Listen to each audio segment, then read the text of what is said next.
Oke, selamat eh, malam. Apa kabar? Pada kesempatan ini kita akan membahas tentang apa-apa saja yang menjadi hal-hal yang panas pada minggu ini, ya. Mungkin pemberitaan minggu ini banyak sekali hal-hal yang hot, ya, atau panas, atau viral, atau paling banyak dibicarakan, ya. Karena memang belakangan ini banyak sekali drama dan juga sesuatu konflik atau apa yang akan menyita perhatian masyarakat Indonesia. Dan hari ini kita akan membahas, mengulas, dan mengomentari isu-isu panas dan hal-hal panas lainnya yang terjadi pada minggu ini. Ya, langsung saja kita mulai. 8 isu yang bukan isu ya istilahnya, 8 peristiwa ya, 8 peristiwa yang panas yang terjadi dalam sepekan terakhir ya. Mungkin kejadiannya sudah beberapa pekan, 2 pekan terakhir, tapi kita rangkum saja ke sepekan terakhir. Kita akan bahas ada 8 ya. Eh, dengan rincian bahwa 7 kasus itu berita nasional dan 1 kasus itu lokal, yaitu khusus di Bali ya. Yang pertama tentu saja kita lihat ya, di kasus pertama itu atau peristiwa yang paling menyita perhatian di dunia olahraga adalah Messi ya, Lionel Messi, pesepak bola ya, mega bintang Barcelona itu memutuskan untuk hengkang dari klub yang sudah membesarkannya 20-an tahun lebih ya. Baik, ini merupakan sebuah berita yang sangat mengejutkan karena dalam pemberitaan disebutkan bahwa Messi ini dia sudah sebenarnya sepakat untuk memperpanjang kontraknya di Barcelona ya. Bahkan Messi dikatakan rela gajinya dipotong agar bisa bermain di Barcelona. Tetapi sebuah aturan ya di La Liga ya tentang struktur dan juga manajemen dan juga penggajian pemain atau keuangan ini yang menjadi pemicu Messi harus hengkang di Barcelona. Sungguh berita yang sangat uh, mengecewakan ya, sangat apa ya istilahnya, membuat para decul itu menangis ya. Nah, menangis ya artinya galau segalau-galaunya pada saat itu. Jadi hari Kamis lalu ya, itu bisa dikatakan Kamis kelabu bagi para fans Barcelona karena mega bintang yang sudah menjadi ikon Barcelona selama bertahun-tahun harus keluar dari Barcelona. Karena Messi juga sebelumnya sudah berstatus tanpa klub karena kontraknya habis 30 Juni lalu. Tetapi kendala inilah yang menyebabkan kontraknya tidak lagi diperpanjang oleh manajemen Barcelona. Ya, ini sangat menyedihkan sekali karena Barcelona juga diterpa banyak krisis ya. Sejak tahun lalu, sejak pandemi ini menyerang, Barcelona memang kerap dihantam oleh krisis ya, terutama krisis finansialnya yang bisa dikatakan sangat parah. Untuk itu Messi akhirnya menjadi korban dari krisis keuangan Barcelona ya. Baik, dan Messi akhirnya berlabuh ke klub Paris Saint-Germain ya, PSG, klub kaya ya, kaya baru ya, klub kaya baru, kalau bisa dibilang OKB, orang kaya baru. Ini klub kaya baru yang akhirnya mendapatkan Messi secara gratis. Karena memang kontrak Messi di Barcelona sudah habis ya. Jadi akhirnya Messi jatuh ke pelukan PSG. Dan PSG menjadi klub dengan jumlah pemain bintang yang berhamburan. Ya, Walaupun konsekuensinya PSG harus mengeluarkan uang ekstra untuk gaji pemain. Semakin banyak pemain bintang, maka semakin banyak gaji yang dikeluarkan. Dan otomatis Barcelona akan kehilangan banyak hal. Pertama, Barcelona bisa kehilangan fansnya. Ya, the Chulers itu. Tidak semua pendukung Barcelona itu loyal terhadap klubnya. Mereka rata-rata mendukung Barcelona karena satu, ada juga yang mendukung Barcelona karena ada satu bintang yang di sana, yaitu Lionel Messi. Dan bisa dipikirkan, bisa ditebak bahwa ketika Messi hengkang, otomatis Messi membawa banyak fansnya untuk hengkang juga ke PSG. Jadi tipe pendukung itu kan bermacam-macam. Ada tipe pendukung yang memang setia untuk mendukung klubnya, tapi ada juga pendukung yang hanya mendukung pemain. Ya, jadi kalau lu misalnya pendukung Barcelona, ketika karena Messi misalnya, ketika Messi itu hengkang, otomatis lu akan hengkang juga. Dan lu nggak akan dukung Barcelona, tapi lu dukung PSG. Nah, itu berita hot untuk yang pertama. Dan juga selain Messi, kita juga diberitakan berita yang lainnya, yaitu Rossi. Valentino Rossi memasuki masa pensiun untuk MotoGP tahun depan. Itu sangat sedih banget ya. Tapi memang Rossi ini memang waktunya untuk pensiun karena usianya di atas 40-an tahun, itu memang sudah dikatakan kurang layak untuk menjadi pembalap ya. Kurang layak sebenarnya. Artinya untuk berkompetisi atau kompetitif di dunia balap itu kurang. Ya. Dilihat dari performanya yang semakin menurun ya. Tapi memang menyedihkan karena memang MotoGP seakan-akan kehilangan ikonnya. Tanpa Rossi, MotoGP entah akan seperti apa gitu.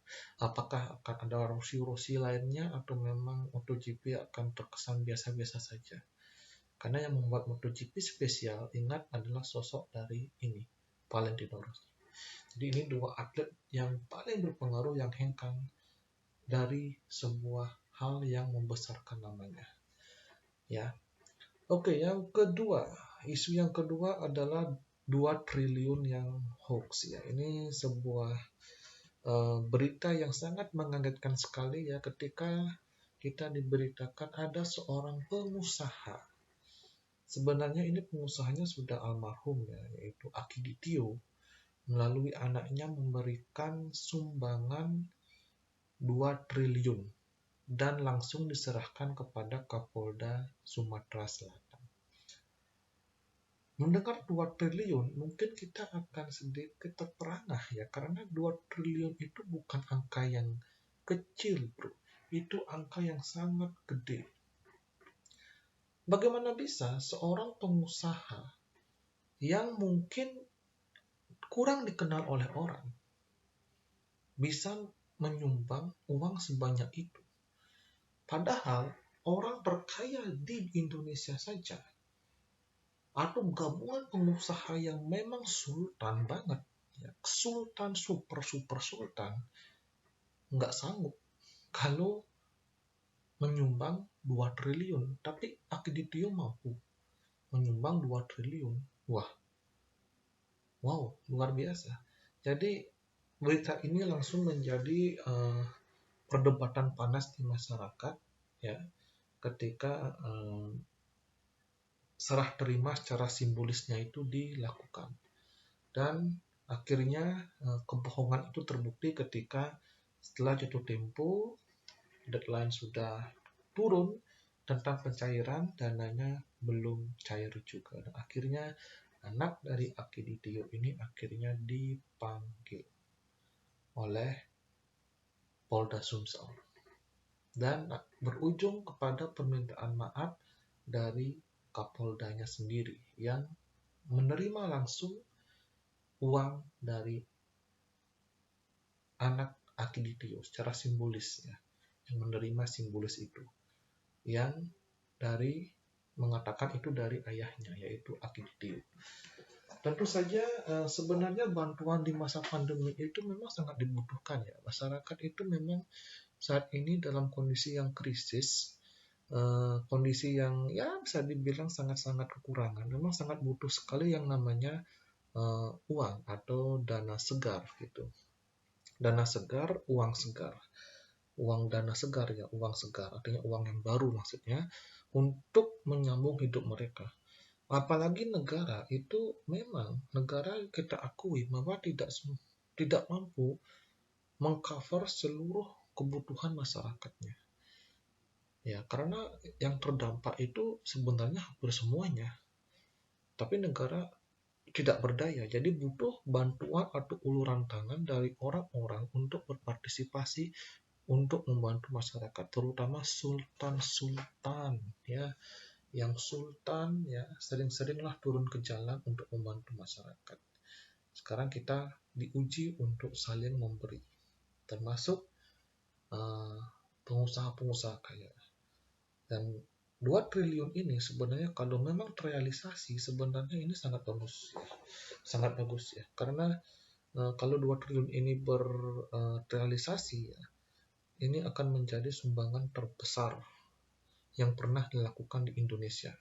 Kalau di Amerika mah biasa, 2 triliun ya.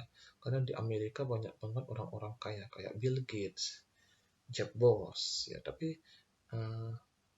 kalau di Indonesia memang ini yang pertama, mungkin yang sampai 2 triliun rupiah. Tapi ternyata setelah dicek oleh PPATK, dicek juga oleh polisi, dan ternyata 2 triliun itu nothing.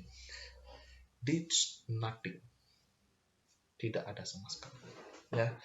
Jadi itu isu panas kedua yang menjadi perdebatan netizen di media sosial maupun di pemberitaan. Yang ketiga adalah PPKM diperpanjang ya. PPKM diperpanjang sampai 16 Agustus.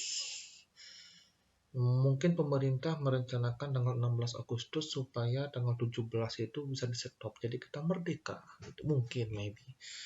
Ya, karena kalau pemerintah perpanjang PPKM misalnya 17 Agustus diperpanjang itu kan jadi masyarakatnya ya agak down gitu. Jadi 17 itu momennya itu kita PPKM-nya stop gitu seiring turunnya jumlah kasus Covid.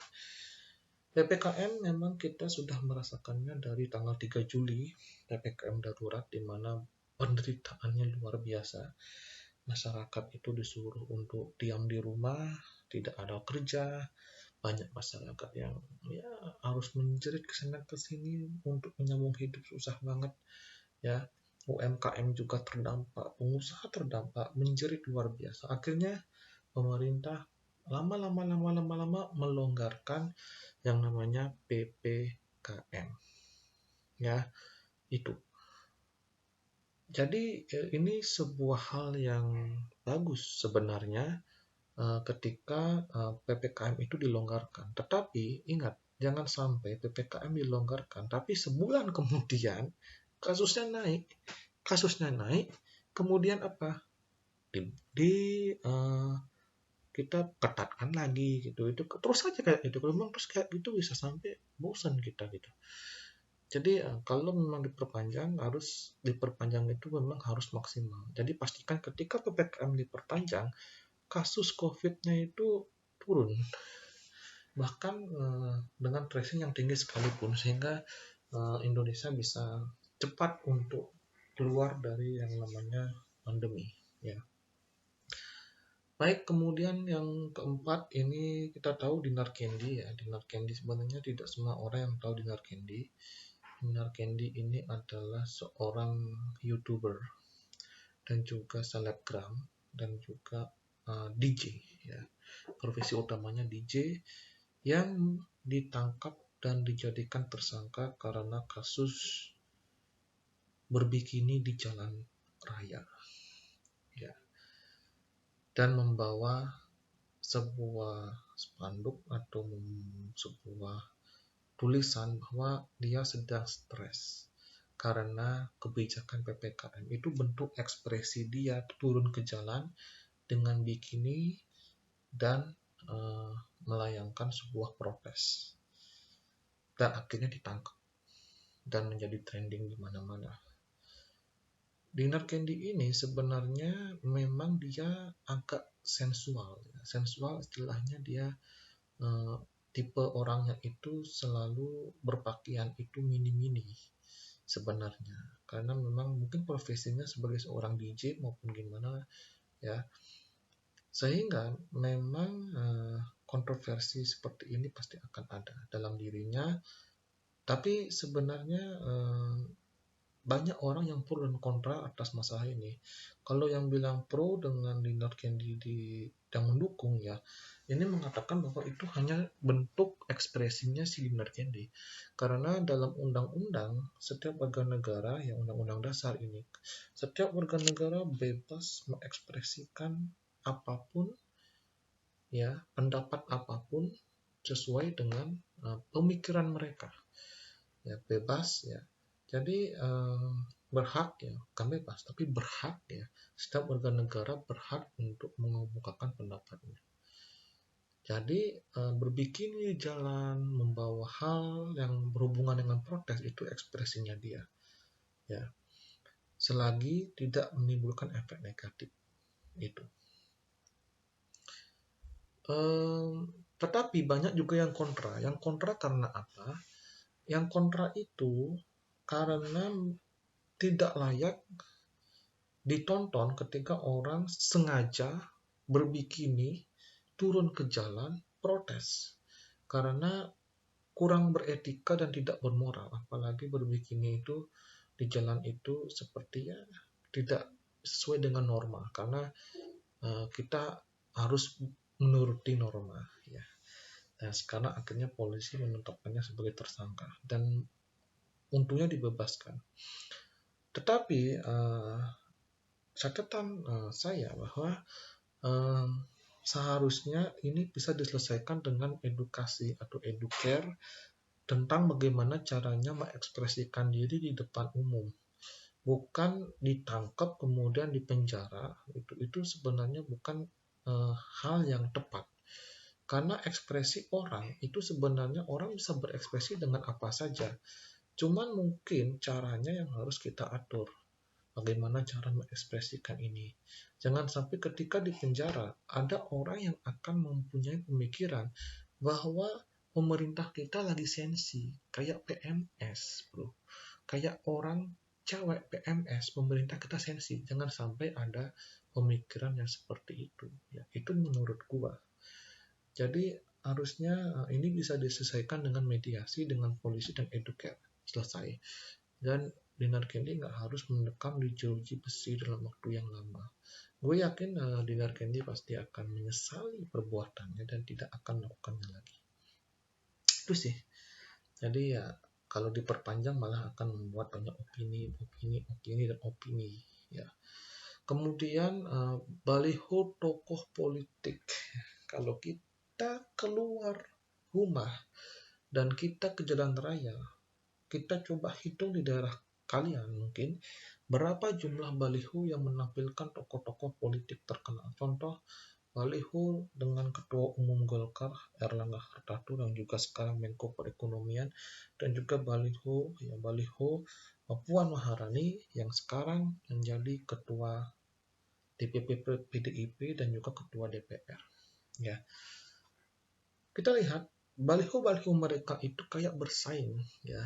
Seperti mereka itu menunjukkan diri kepada masyarakat sebagai calon kuat untuk 2024. Dan gue asumsikan atau gue mau berpendapat bahwa alasan mereka melakukan hal itu karena mereka ingin mendongkrak popularitas. Karena dalam survei, kedua tokoh ini, Puan dan Erlangga Hartarto, itu memang elektabilitasnya rendah. Jadi tidak tinggi Anies Baswedan, Prabowo, Ridwan Kamil, ya. Jadi mereka membuat yang namanya baliho, ya. Sebenarnya kalau situasi normal sih no problem. Kalau mereka buat baliho seukuran pencakar langit pun orang nggak akan pernah protes ya. Dan kadang mereka kalau buat baliho tuh mereka tancapkan di tengah laut segede-gedenya juga orang nggak akan pernah komplain. Masalah di sini adalah kenapa baliho ini menjadi perdebatan, karena situasi. Kita dihadapkan dengan situasi krisis pandemi COVID-19. Situasi seperti ini harusnya kita, pejabat publik, tokoh politik apapun, itu harusnya bareng-bareng turun tangan melakukan aksi nyata untuk membantu masyarakat. Karena kenyataannya di luar sana banyak masyarakat yang kurang terbantu, tidak terbantu. Bansos misalnya kurang merata misalnya, kita bisa bantu harusnya. Ya, tokoh-tokoh politik ini bisa bantu. Bukannya mereka memanfaatkan situasi ini, dalam tanda kutip ya, memanfaatkan untuk memasang baliho dan menunjukkan eksistensi mereka. Bisa dikatakan kalau seperti itu, bahwa masyarakat pasti akan mengatakan, wah, perut kami lapar dan kami diperlihatkan foto mereka, apa kami kenyang? Nah, seperti itu. Jadi supaya tidak ada istilahnya masyarakat yang berpikir seperti itu, maka lebih bijak jika elit-elit politik seperti Puan Maharani, mungkin ketua DPR ya, mungkin kalau menjadi ketua DPR mungkin perannya harus lebih sentral lagi, turun ke masyarakat dan membantu masyarakat, karena Anda, Mbak Puan, itu adalah wakil rakyat ya, wakil rakyat yang harus turun ke jalan lebih dalam lagi dan melihat masyarakat ini. Begitu juga dengan Pak Erlangga sebagai Menko Perekonomian. Ya, ini kesempatan Anda ketika Anda diinstruksikan untuk menghandle PPKM di luar Jawa Bali untuk menunjukkan kinerja Anda dengan baik dan berorientasi kepada masyarakat. Ya. Kalau Anda berdua dan elit politik lainnya tulus bekerja ke masyarakat, ya, gue yakin Anda nggak perlu pasang baliho segede itu. Anda pasti akan dipilih karena Anda dapat kepercayaan dari masyarakat. Ya, tapi kalau Anda hanya pasang baliho, kemudian kontribusi Anda di masyarakat minim, jadi masyarakat mau sekian baliho pun dipasang, masyarakat nggak akan peduli dengan itu. Jadi aksi itu yang paling penting. Jadi mumpung sekarang punya jabatan, manfaatkan dengan baik dengan mengabdi tanpa pamrih kepada masyarakat. Kalau sudah seperti itu, aman ya. Lanjut. Koruptor minta bebas. Ada 2 orang yang bisa disebut sampah masyarakat ya, yaitu Edi Prabowo dan Juliari Batubara ya, yang korupsi di tengah pandemi, yang katanya hukumannya bisa mati, tapi bisa melayangkan atau mengucapkan kata bebas. Wow, ini adalah suatu seperti penjahat yang tidak merasa bersalah. Dia penjahat tapi kayaknya dia merasa bahwa dia bukan penjahat gitu. Kalau Anda berhadapan dengan masyarakat, saya yakin Anda akan dimasukkan di tong sampah berisi sampah-sampah yang busuk ya. Sebenarnya kalau sudah terbukti seperti itu melakukan tindak korupsi, harusnya ya tidak perlulah gitu minta untuk bebas gitu. Bicarakan saja bahwa saya memang bersalah dan saya bertanggung jawab ya. Minimal dengan Anda berkata seperti itu, mungkin Anda agak sedikit diampuni oleh masyarakat. Tapi kalau Anda minta bebas, ya sudahlah. Mungkin masyarakat akan apa istilahnya, akan lebih marah lagi gitu. Ya, jadi untuk kedua terdakwa koruptor ini, ya akui aja kesalahan Anda dan terimalah hukuman dari pihak pengadilan dan juga hukuman dari masyarakat, itu saja. Dan untuk Indonesia, hukum di Indonesia dan gue soroti memang sangat rendah. Jadi ingat, jangan sampai ketika mereka itu divonis bebas tanpa bersalah. Kalau itu terjadi, maka gue gak mau ngomong lagi tentang hukum lah. Kan pakar hukum pun kayaknya gak males ngomong, karena ya koruptor kok dibebaskan karena gak bersalah. Itu kan udah jelas-jelas mereka di pemberitaan, sudah jelas-jelas mereka dipanggil KPK, dijadikan tersangka segala macam.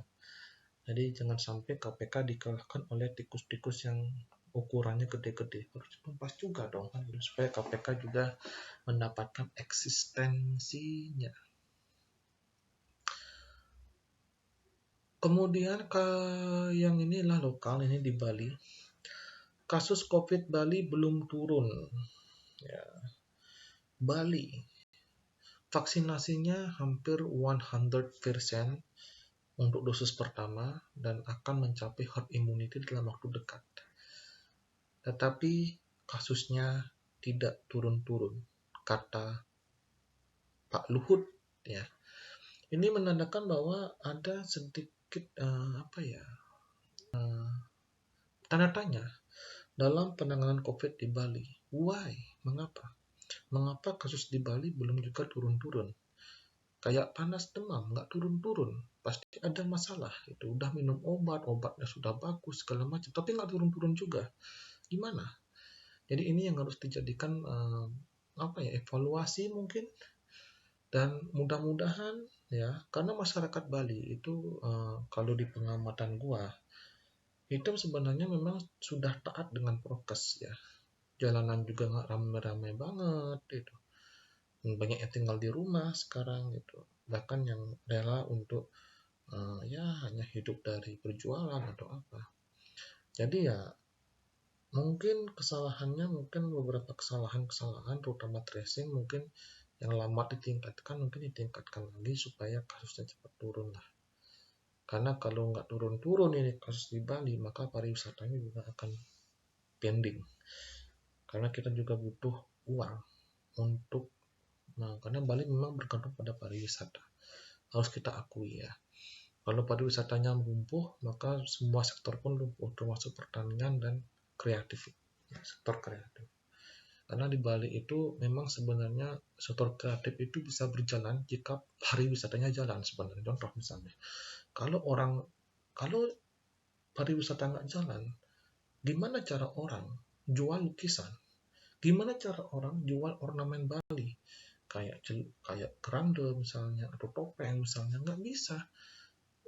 Kalau kita jual ke orang lokal, pasti nggak ada yang beli, karena mereka pasti sudah familiar dengan itu. Dan juga kalau orang Indonesia juga akan dikit yang beli, karena ya itu kan, yang banyak beli kan orang asing. Ya, jadi kita harus kita harus ya bersinergi lah. Mudah-mudahan kasusnya cepat turun. Yang terakhir ini yang paling hot untuk yang masih belum selesai ya, masih dibicarakan, ini hot. Deddy Corbuzier pamit dari podcast. Kita tahu Deddy Corbuzier yang subscribernya naik karena konten podcastnya yang sampai mengundang banyak pejabat, mengundang artis terkenal, figur terkenal, dan akhirnya pamit ya dari media sosialnya. Entah untuk sementara atau selamanya, I don't know. Yang jelas, Deddy Corbuzier tidak mengatakan apa-apa ketika dia pamit. Beliau pamit ya. Kita nggak tahu apa alasannya, tapi orang akan merasa hampa gitu. Orang akan merasa kok banyak banget ya sekarang konten kreator yang pamit dari media sosialnya. Padahal banyak sekali hal yang bisa dibahas, tapi saking banyaknya orang harus justru pamit, nggak aktif gitu. Mungkin ada yang mengatakan bahwa Deddy Corbuzier itu pamit karena dinner candy. Ada yang bilang Deddy Corbuzier pamit karena ingin rehat, dan ada juga karena masalah-masalah. Tapi itu cuma spekulasi saja, kita nggak tahu pastinya. Ya mudah-mudahan ya Deddy Corbuzier itu cepat comeback kembali dan buat konten yang bagus-bagus lagi tentang podcast, karena ini sangat penting banget. Karena Deddy Corbuzier memang dicap sebagai orang dengan YouTuber dengan subscriber yang banyak karena podcastnya. Ya itu saja hot issue atau kasus yang terjadi di seminggu ini. Kita akan bertemu ke hot issue yang berikutnya. Salam jumpa.